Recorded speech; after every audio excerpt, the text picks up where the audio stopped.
दक्षिण दिनाजपुर जिला अदालत की पोस्को अदालत ने हिली ब्लॉक में एक नाबालिग लड़की से बलात्कार के मामले में 2 आरोपियों को 10 साल सश्रम कारावास की सजा सुनाई। पोस्को कोर्ट के जज शरणया सेन प्रसाद ने गुरुवार को यह फैसला सुनाया। सरकारी वकील रीताब्रता चक्रवर्ती ने आज यह जानकारी दी। सरकारी वकील ने बताया कि 20 दिसंबर 2019 को मिनी ब्लॉक में 15 वर्ष की नाबालिग से 1 साल तक दुष्कर्म करने के मामले में न्यायाधीश ने 2 आरोपियों को 2 दिन पहले दोषी करार दिया था।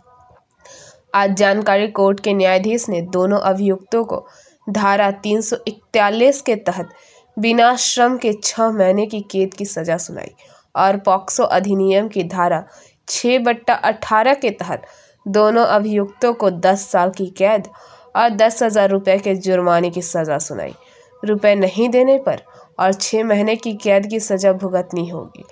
साथ ही न्यायाधीश ने पीड़िता से 2 लाख रुपए मुआवजा देने का भी आदेश दिया है। 20/12/2019 তারিখে হিলি থানার অন্তর্গত একটি গ্রামে ঘটনা ঘটে। সেখানে তৎকালীন 15 বছর বয়সী নাবালিকা একটি মেয়েকে ওই গ্রামেরই দুজন মিলে স্বাভাবিক চলাচল থেকে তাকে বাধা দেয় এবং একটু পাশে ঝোপের মধ্যে নিয়ে গিয়ে গ্রামের রাস্তার পাশেই সে যখন বাড়ি ফিরছিল ঝোপের মধ্যে নিয়ে গিয়ে তার সঙ্গে খারাপ কাজ করার চেষ্টা করে এবং এরপরে 22/12/2020 তারিখে হিলি থানায় এই ব্যাপারে সংশ্লিষ্ট বিষয়ে একটি অভিযোগ হয় এবং মামলা রুজু হয়।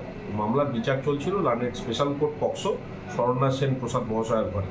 গত পরশুদিন লার্নেড কোর্ট দুজন আসামিকে গিল্টি ফাইন্ড করে এবং আজকে অন পয়েন্ট অফ সেন্টেন্স দুপক্ষকে শোনার পরে 341 আইপিসি ধারায় দুজন আসামিকে 6 মাসের বিনাশ্রম কারাদণ্ড এবং পক্সো আইনের 6/18 ধারায় 10 বছরের সশ্রম কারাদণ্ড, 10,000 টাকা ফাইন, অনাদায় আরও 6 মাসের বিনাশ্রম কারাদণ্ডের আদেশ দিয়েছে। পাশাপাশি প্রসিকিউশনের প্রেয়ারে এই মামলার যে ভিকটিম তাকে 2 লাখ টাকার কম্পেনসেশন দেওয়ার জন্য ডিএলএসএকে একটা ডাইরেকশন দিয়েছে। Bureau report PVTV news. नियमित अपडेट एवं दुनिया भर की ताज़ा खबरों के लिए हमारे फेसबुक पेज को फॉलो एवं यूट्यूब चैनल को सब्सक्राइब करें।